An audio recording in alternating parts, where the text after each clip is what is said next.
All right, amazing artists, it is time for a good one. We've had some long ones, some short ones. This is gonna be a fun one. Letter O. You wouldn't think there were that many animals that started with the letter O, but I actually have quite a few. I have an octopus, which is going to be such a challenge, I'm probably going to trace it. I have an ostrich, and orangutan and her baby, an otter, an owl, and I'm probably not saying this right. It's, I think, an okapi or okapi. I'm not sure how you say that. Anyway, it's like a cross between a zebra and a deer or something. It's kind of a cool African animal there. It's got these cool stripes. So, all right, friends, let's get started. I'm going to start with the ostrich. I mean, the octopus. Too many O names. Let's just put it right in the middle. Now, I have drawn this octopus a couple of times before. My kids and I used to play together. My kids are kind of older now, so we don't usually play that much. Sometimes they'll play something. But we used to play this game we called Evil Dr. Octopus. And basically, we had these action figures called Adventure People that Fisher-Price used to make a really long time ago when I was a kid. So they were a lot of the toys that were mine. And I'm only tracing one side of these legs, by the way, because I think that's all I'm going to be able to do without making huge mistakes. But as you can see, it really helps. Anyway, back to Evil Dr. Octopus. So he was the bad guy, and he had all these octopi for pets. And he was always trying to, like, I don't know, take over the world and stuff like that. He was kind of like a James Bond villain, but he was really cheesy. And he just loved his pet octopus so much. And I think we named it Frank or something, just real short and cute. Evil Dr. Octopus had a lot of issues. He was a funny guy. And we would just play that for hours together. It was so fun. We would set up like bases. Oh, and we had some really cool space adventure people and like a Mars rover. And we had a wilderness patrol, like for a big like outdoor area. So we could do like, I don't know, like the forests and stuff. So Evil Dr. Octopus would always be involved with going around the world doing things. And our guys that were the good guys would always go after him, and they would always have to have like special equipment, and so would he. And so he would set up all these bases and have all this fun. And, of course, he always got defeated in the end. But this was actually the octopus we used as his pet. I think did I say his name was Frank or Fred or George or something? I don't know. We probably gave it like a Beatles name. So I always thought that was really cute, and my kids really loved that. This octopus changes color when you put it in the water. I think it turns yellow. I can't remember. And so, of course, Evil Dr. Octopus, we had to play in the swimming pool, in the bathtub. I mean, this went on for years. We had so much fun with it. Okay. Let's go on to the otter. One of my kids' favorite things to do when they were little, we loved to watch Flipper, which is a really old TV show that was on when my mom was a girl.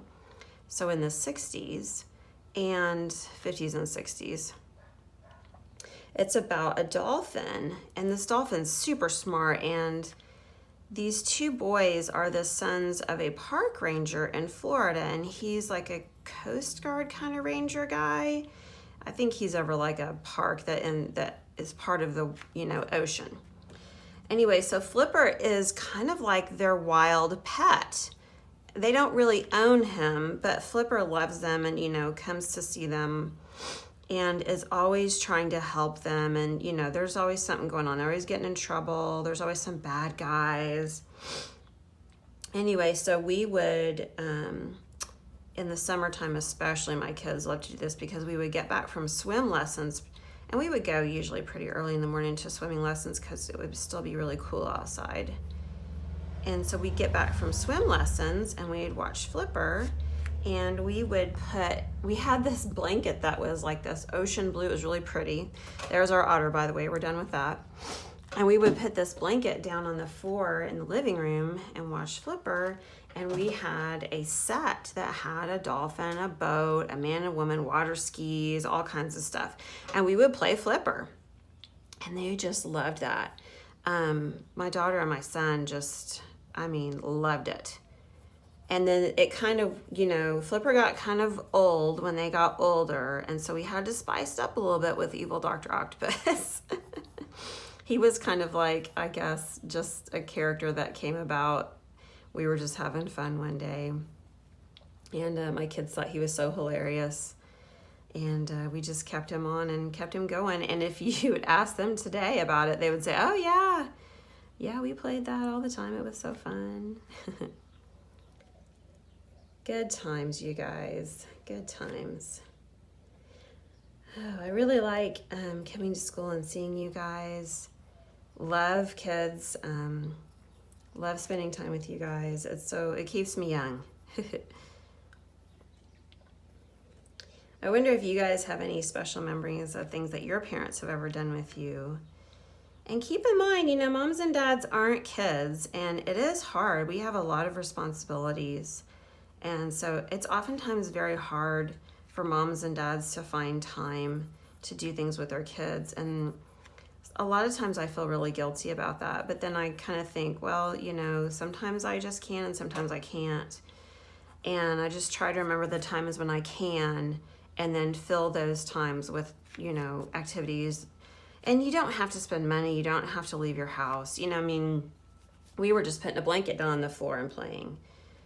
As you get older, you have to think of more things that you want to do with your parents that aren't necessarily about spending money and aren't necessarily about going somewhere. For instance, you could cook meals together. My kids are really into that right now. We have a family movie night that we really like to do, and each person has their turn, and they have to pick a movie they think everyone will like, and they get to have the dessert of their choice on their weekend, which my kids really think is fun. We usually try to make it in the kitchen, cooking it together.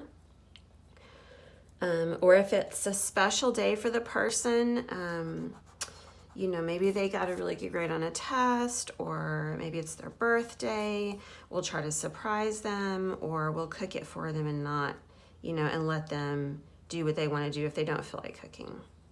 So we oftentimes do that. That's a lot of fun.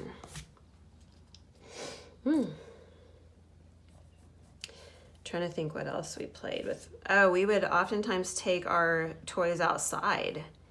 There's a whole world outside in your lawn. Yeah, some of it has bugs in it, which is not my favorite thing. I do not like bugs, you guys, at all.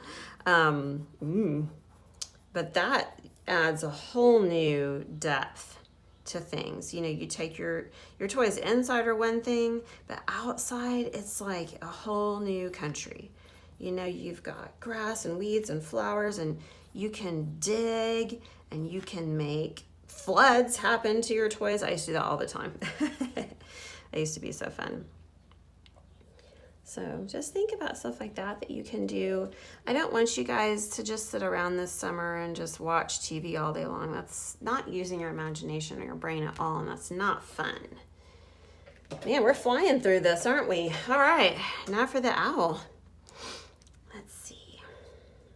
How do I want to do this little owl? I think a front view is probably the best. You know what? I better put the owl somewhere small because I still have these okapi or okapi to do. Gosh, I'm probably not saying that right at all. I'm sorry. I forgot to look up the pronunciation. I'm doing my best. Let's see, what else do we do for fun? Obviously, you guys probably know, if you've watched, many of these videos, I collect toys. I love to collect toys. I have a lot of toys that aren't even on these videos. And I've collected toys since I was a kid. I just never wanted to stop. It was just something that I really enjoyed doing. I really like setting them up. I really like playing with my kids with them. That's been a real joy, a lot of fun. Let's see.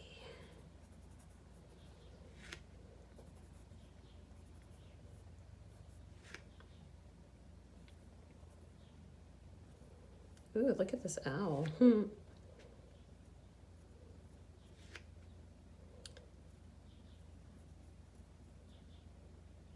Sometimes if I go very quiet, I'm really concentrating on something that might be really kind of harder for me to draw or harder to see.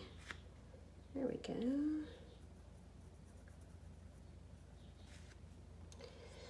There we go. Okay, the owl's done. I think I'm gonna fit the octopi here. Maybe the baby there. I think I'm gonna trace them just so this video doesn't run into a really long one. I think we had I don't remember if it was the M video or the G video. One of those went way too long. I'm talking like 35 minutes. That was just too much time.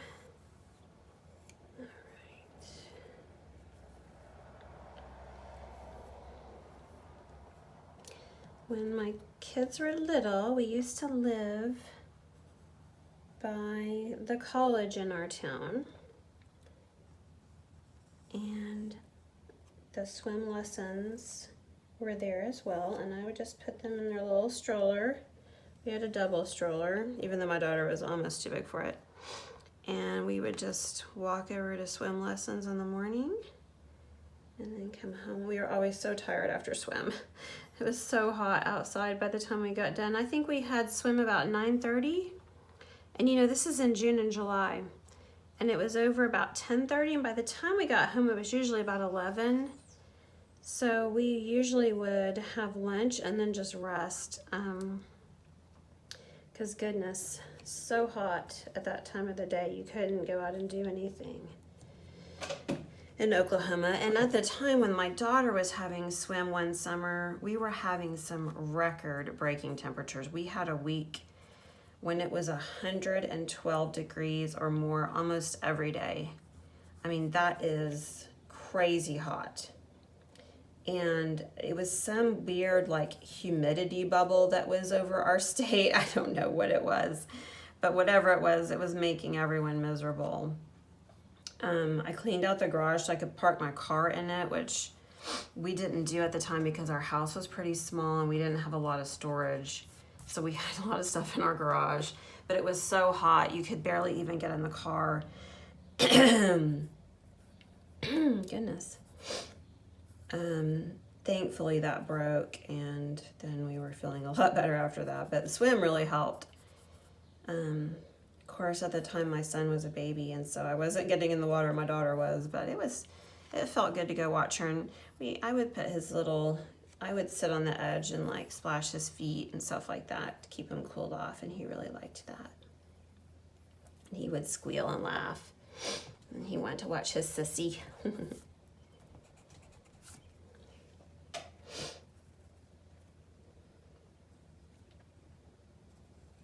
One of the other things my kids always really liked to do was play school, as well as myself. That was something I liked to do when I was a child.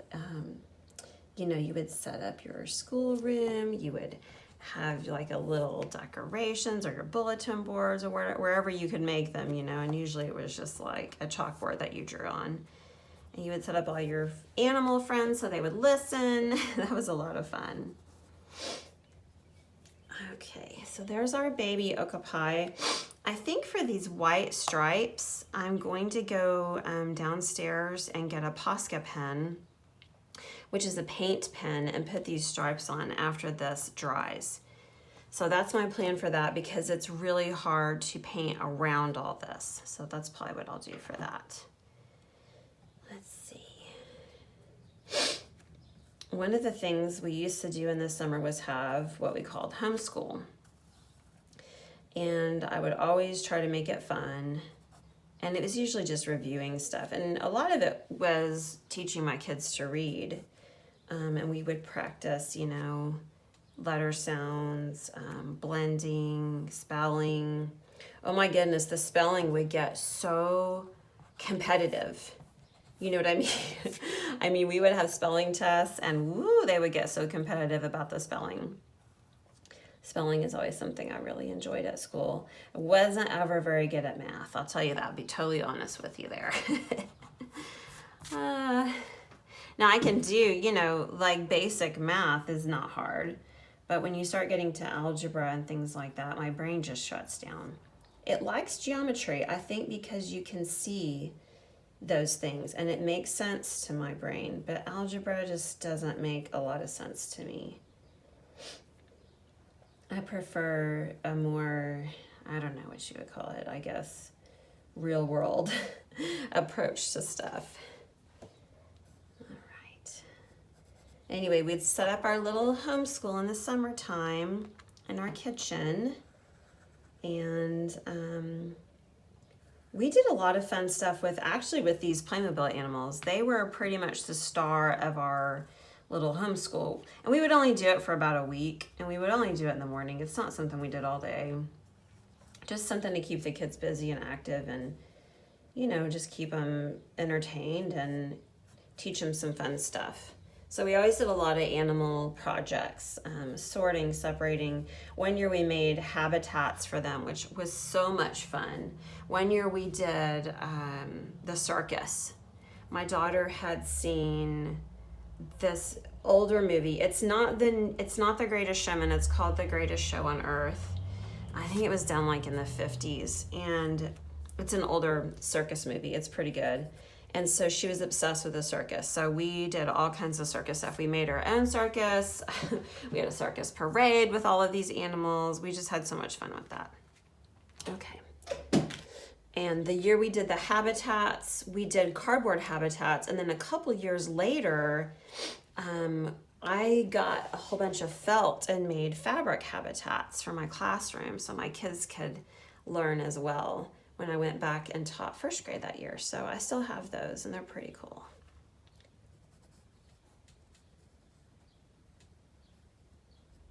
Let's see.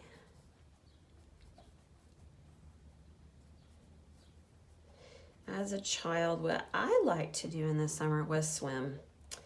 If I was not at home setting up toys, playing school, you know, doing all that kind of stuff, I was at the pool.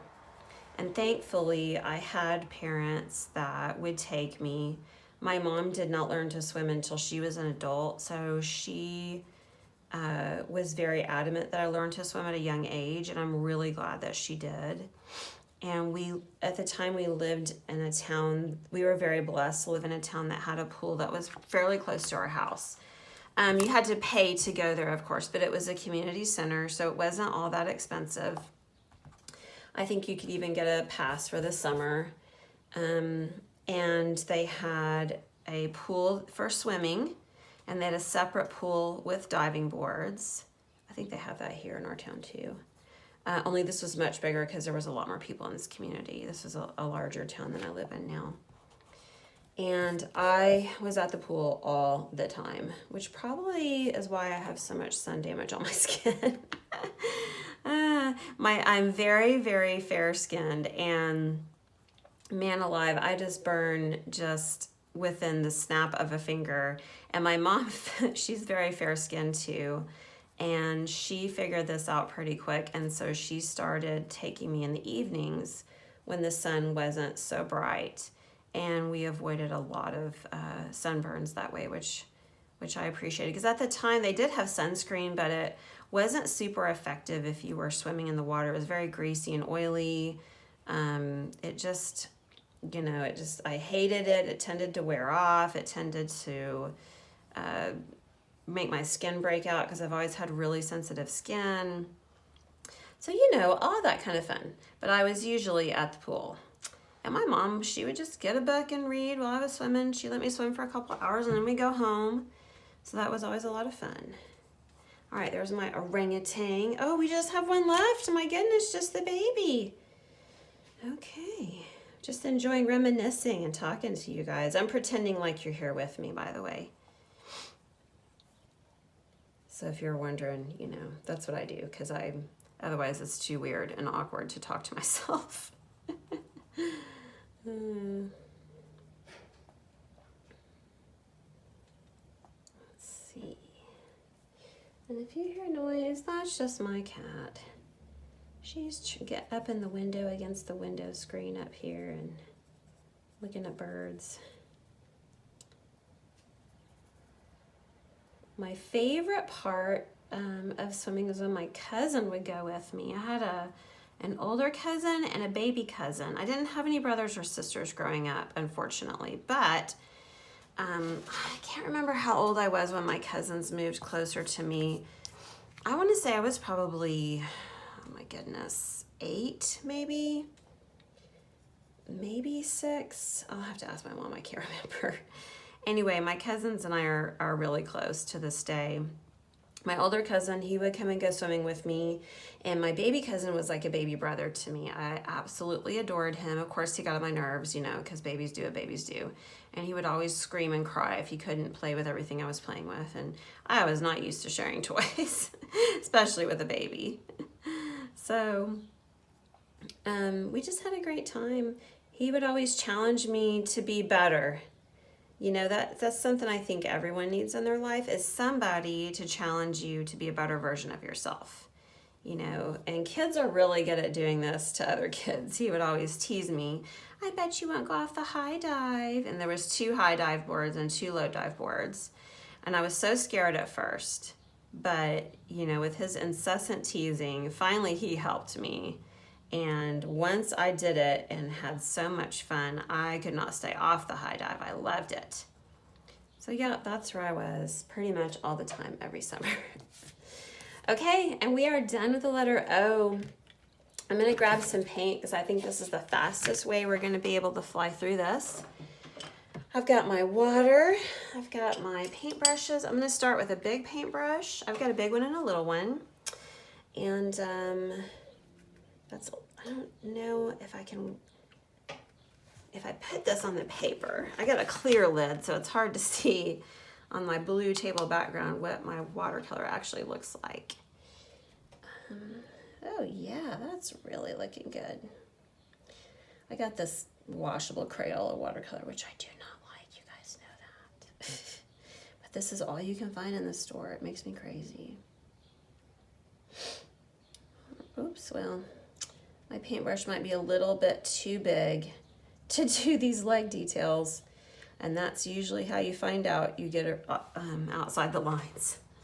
Now remember, this is not the best paper. This is just cardstock, and so it will bleed quite a bit with the water. I'm trying not to get it too wet, and I'm trying not to overwork it. So I'm just moving the water around on the paper. Trying to keep the tip of my brush right next to these lines so I don't have too many uh-ohs.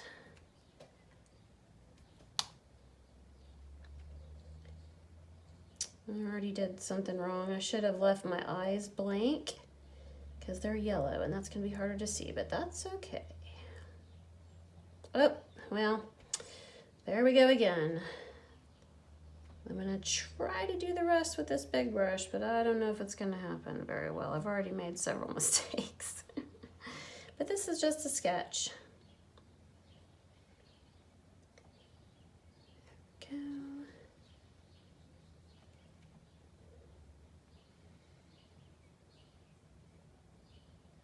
I need to bring these to school and give them to you guys.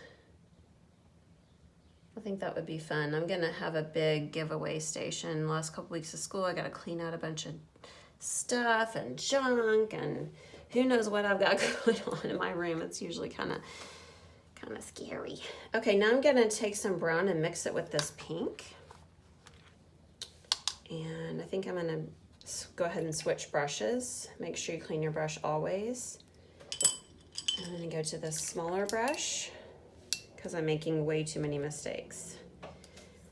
Okay, let's see if we can do this little, oh, that's way too pink, this otter. Let me get a little bit more brown.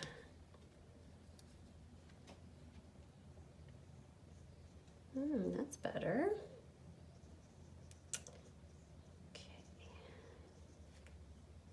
So this is the pink I used from the octopus with a little bit of brown.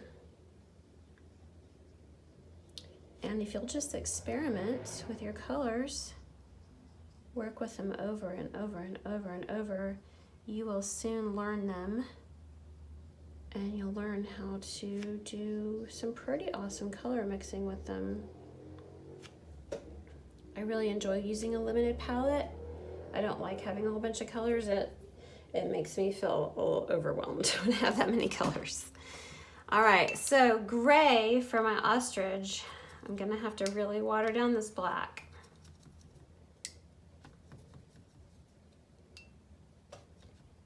And I'm gonna add a little bit of blue to it. That might be too much. Oh, let's see. Let's give it a shot, shall we? It's not too bad. I better just keep it because I don't think I'm going to get much better.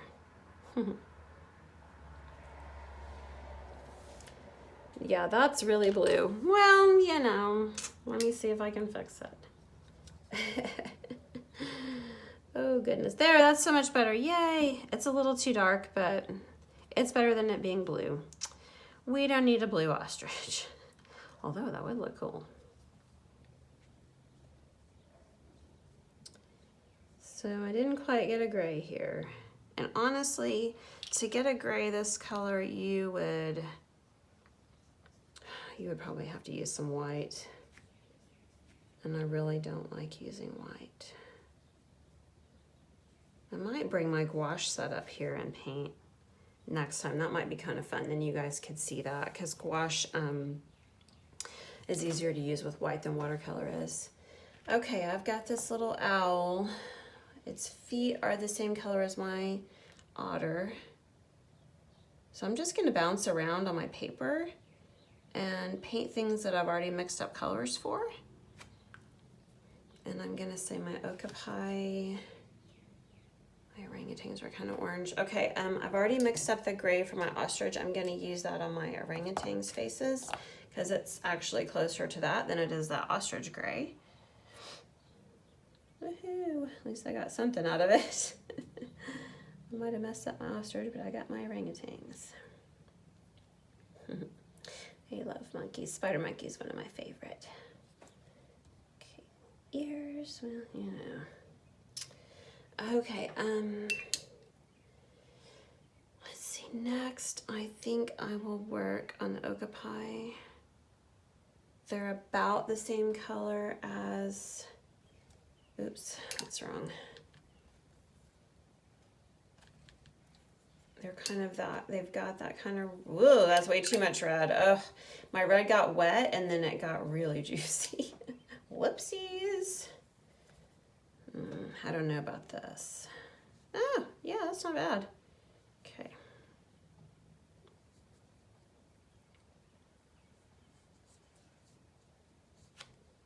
And like I said, I'll paint the stripes in with a paint pen. I don't know if that's going to be in the video or not, because this video is probably already going pretty long. But you can get paint pens at Walmart. Sharpie makes a pretty good one. And I usually just like to have a white one on hand for when I can't. The detail is just too hard to do otherwise, except for just painting it right over the top of the paint.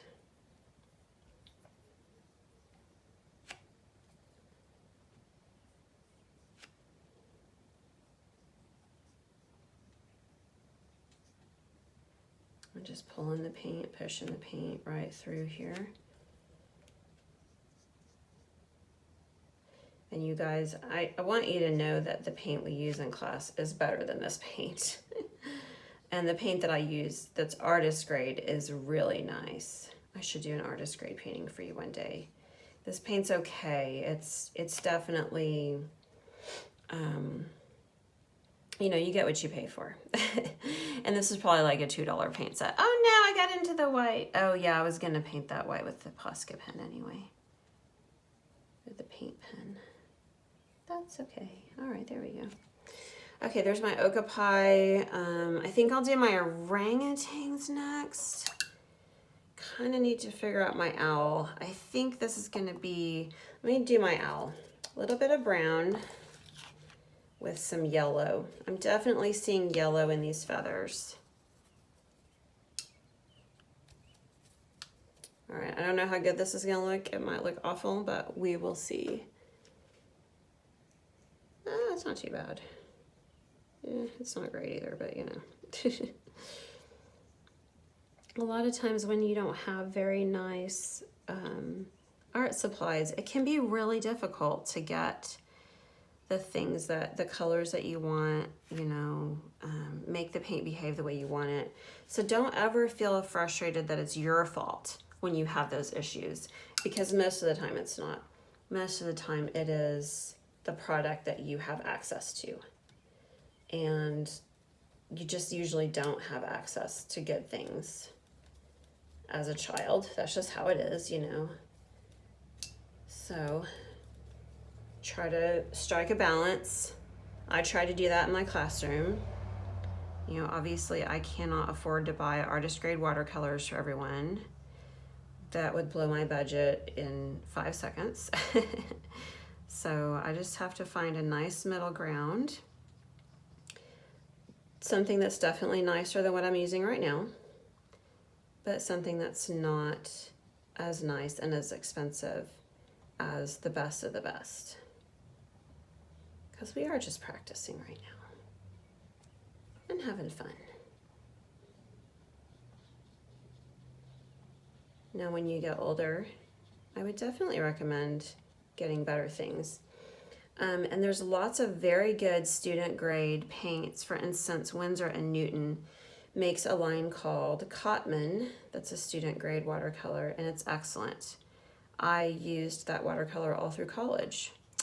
Graduated with a Bachelor of Fine Arts in Illustration and had never even used artist grade watercolor because I couldn't afford it. So that's pretty amazing, I think. When I went on and finally bought myself some years and years and years later, I could not believe how much better it was. And I just was kicking myself, you know. I didn't realize at the time. I just thought all paints were alike, and I just didn't have the money to buy the really expensive stuff, so I never did. I didn't think it was a big deal. But being a professional artist, making paintings that people are paying for, that's the time that you should, you know, try to get better materials and better supplies. And it brings a lot of joy. So when you get older, there's nothing wrong with that, you know? If you want something for your birthday, ask for something special. Oh my goodness, you guys, we are almost done with this. I can't believe it. I'm gonna make my owl's wings just a little bit darker. And I'm probably gonna make my feet a little darker too, because they're looking very pink. And I don't think owls have pink feet. Okay. Last thing we're gonna do is, we gotta do the yellow eyes of the octopus. Evil Dr. Octopus. You can even go back and put some shadows in with the same color, just a little bit darker. Oh, look at that.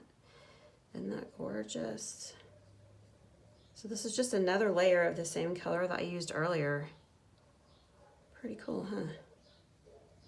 I didn't mix a color here. I'm just using that same red, a little bit watered down though, because this is a pink octopus. I'm just gonna put some shadows in.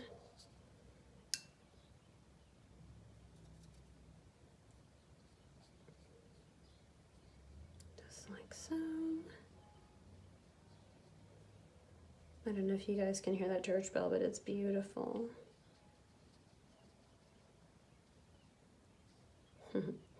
That's one thing I really like about my town.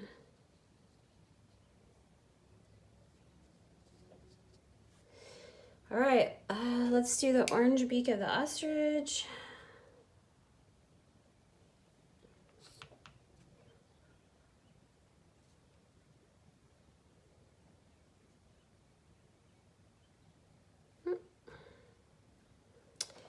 And the black feathers on the ostrich, and we'll be done.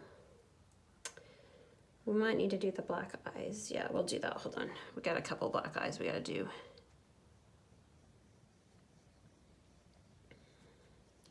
Now, if you want your watercolor to be thicker like this black is, get it wet with water and let it sit for a minute until it soaks in.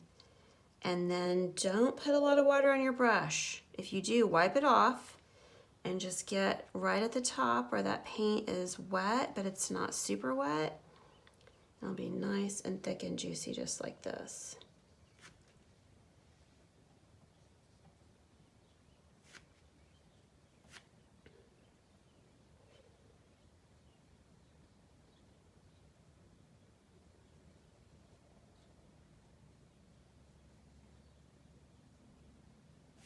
All right, now the black eyes.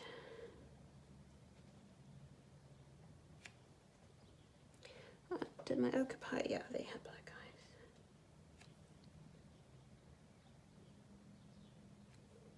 eyes. And I think what I'll do is I'll go find my Posca pen and show you how that works real quick. So I'll be right back.